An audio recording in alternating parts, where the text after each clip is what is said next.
वैसे सामान्यतः तो यही होता है कि सेना जनता की प्रतिनिधि के रूप में लड़ाई करती है।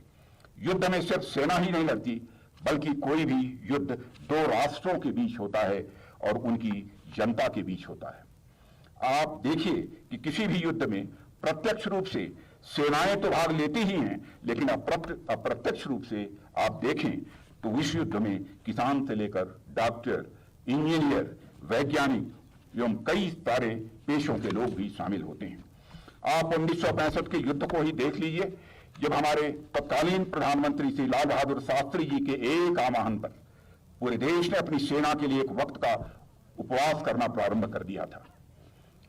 इसलिए मेरा यह मानना है कि युद्ध सेनाओं के साथ साथ इनडायरेक्ट रूप से जनता भी लड़ती है।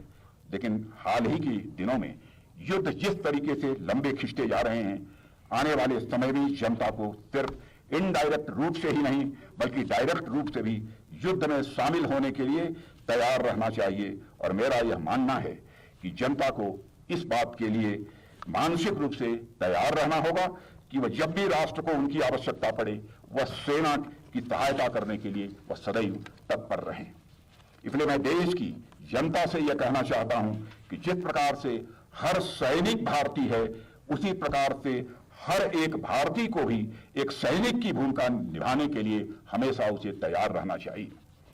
साथियों, हमारी सरकार ने भारत की सुरक्षा के लिए सेना को दुश्मनों के घर में घुसकर मारने की खुली छूट दी है।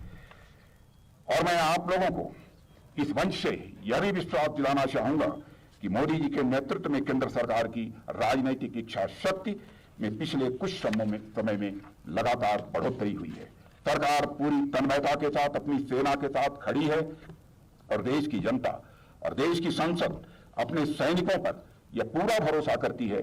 और साथियों, आज कारगिल विजय दिवस पर मैं एक बात हमारे देशवासियों से जरूर कहना चाहूंगा, और वह यह कि राष्ट्र का मान सम्मान और इसकी प्रतिष्ठा हमारे लिए किसी भी चीज से ऊपर है और इसके लिए हम किसी भी हद तक जा सकते हैं। और मैं याद दिलाना चाहता हूं कि हम उन बजरंगबली के उपासक हैं जो सूर्य को भी चुटकियों में निगलने की क्षमता रखते हैं, पर साथ ही हम बजरंगबली की भांति मर्यादित और धर्म से अनुशासित भी हैं। 26 जुलाई 1999 को युद्ध जीतने के बाद भी हमारी सेनाओं ने अगर यलोसी पार नहीं किया तो वह इसलिए कि हम शांति प्रिय हैं। भारतीय मूल्यों के प्रति हमारा पूरा विश्वास है और अंतर्राष्ट्रीय कानूनों के प्रति हमारी प्रतिबद्धता है।